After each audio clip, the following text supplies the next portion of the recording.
Hi, and welcome back to Between the Benches, your go-to place for all hockey news. So, we're about more than a quarter into the season, so I thought I'd take a peek at the five most disappointing teams that have been going on so far. Hockey's a very luck-based sport. It's really up in the air a lot of the time. And so, with this condensed schedule, playing the same guys over and over, we're seeing a lot of worse results. Teams really highs, teams really lows. That's just kind of how this COVID year is going to go, and we've got to, accept the fact that this is going to be an even crazier year for the upsets. So there's definitely going to be a lot of, cheers and great times for a lot of people, but oh man, are there going to be a lot of lows. So I thought I'd go over them, you know, just list the top five I think have been the really most disappointing from what we've expected. And yeah, we'll just take a peek. Let's hop off right off the bat. So number five, I'm kind of flipping between two teams here, but I think I'm going to go with this one. And this might be a bit shocking, considering there wasn't a lot of high expectation of them anyways. But Anaheim at fifth, just because they have a lot of young guys coming into the lineup, and a couple of them are on the older side now. They're starting to become not prospects, and they're not developing the way they want to. The team is still struggling. They're going to ride Gibson until they break his back, apparently. A lot of the guys signed long term aren't playing like how they're supposed to. And yeah, Anaheim just doesn't have a lot going. We knew they were going to be bad, but this is more so not standing base for this one, but just because those young guys haven't taken that step and it's starting to look like, ooh, maybe they might not. Maybe the core that they've drafted isn't good enough and they might have to keep drafting for a couple more years. Going higher up, though, definitely the disappointment meter, as you will be based on, expectation, quality of team, other factors. And, we'll kind of dip our toes in here and there. So coming in at number four. This shouldn't be too shocking where I place them. Sorry for my writing. I am a lefty writing on the left side. It looks a little goofy, I know. But we got the Nashville Predators. Man, have they been bad. And I know they were talking about kind of doing a retool, but you're paying a lot of guys a lot of money for a long time. And to be this terrible, Rene's starting to show that he's not doing too hot with his age. Saros has been ridden a bit too hard. The defense is great. Like, the defense has always been great there. But where is that offense? Especially with all these high-end names of Arvidsson, Forsberg, Duchesne, Johansson. None of them are playing how they're supposed to. It's kind of tough times in Nashville, and it's hard to see the end of the tunnel. Apparently, everyone's being able to sell except for, I believe it was Yossi and Ellis. But I could be wrong on that second one. I'm sure Nashville fans will let me know. But nonetheless, a fire sale probably won't happen this year, I think, just because of COVID and salaries. But this offseason could be a huge one for David Poile and the Nashville Predators. Coming in at number three. This one I kind of toiled a bit where to put them, but I think this is the right place. The Calgary Shames. What happened?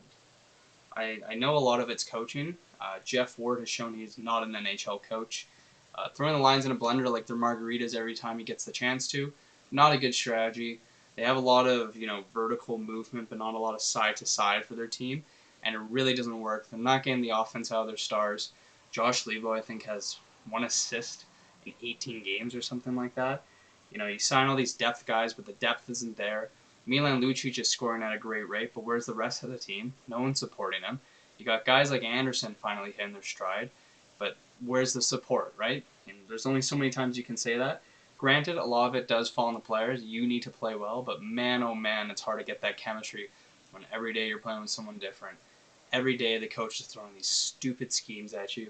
It's so hard, to make things work, and that's why I got Calgary number three. I think they probably would have been a bit lower, but losing to Ottawa twice in a blowout, definitely toss them at three for me. Coming in at number two, the jersey I am wearing and the one on the wall. The Buffalo Sabres. What a tire fire. Oh, they weren't kidding when they said Taylor Hall would be good draft luck. They might win the first overall pick because they're second last place right now. This one is just, they go there. I believe a lot of the expectation on the team was from the fans. Signing Taylor Hall is huge, but, just signing one great forward isn't going to make you a playoff team when you still have Carter Hunt in net.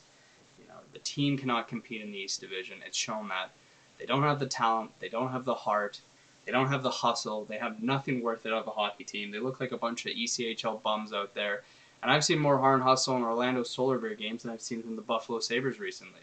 How many times have they been shut out this season? How many times have they been scored, multiple times to their, puny one goal?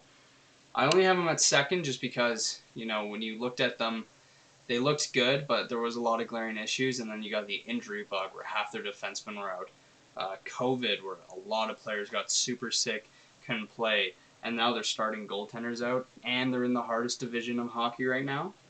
But, man, it was going to be looking bad for Buffalo this season, but this bad, it's just brutal. It's just brutal. But there's one team I think is just a little bit more disappointing this year, and I'll explain why. So, Van City, Knuckleheads. There was a lot of expectation going into this year for the push they made. I know they lost key guys. They lost Tanev. They lost Markstrom. They lost, Levo, Stretcher, all these depth guys too.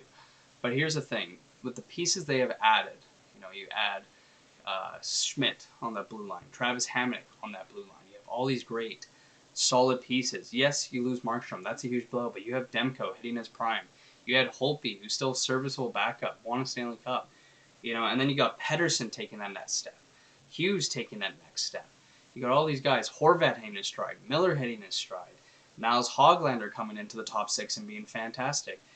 And they are just pissing it away. They're blowing it, and for a team that's so cap-trapped when two of their guys are on rookie contracts, it makes no sense. Like, Vancouver's laying down their fan base, and it's not going to be an easier road going ahead because you got to sign Pedersen, you got to sign Hughes. These guys are going to want raises, and you still got the Luongo penalty, you still got Roussel and Beagle signed. I just don't know what to do if you're Vancouver. You made that great playoff run, you beat St. Louis, you looked great, you almost took it to Vegas, and now you're out of the playoffs on one of the weaker divs. And the future doesn't look too bright. Miller's disappeared. The defense has just been atrocious. And Demko is kind of looking a little bit shaky. But honestly, when you look at all 5 of these teams, none of them are doing too hot, eh? It's a tough season. But if you're a fan base of any of these teams, and the most important thing is it's only 56 games, right? Like, the season sucks. A lot of weird stuff was gonna happen, and you kind of just need to take it on the chin, move forward, get a good draft pick. I know it's not as strong of a draft, but there's still a lot of great kids in this draft. You can get a guy that will really help your franchise. Get ready for the Seattle draft. Next year is going to be a lot of fun. And then, figure out what's not working and rebuild to then. But in other words, I'll catch you guys soon, and thank you for stopping by.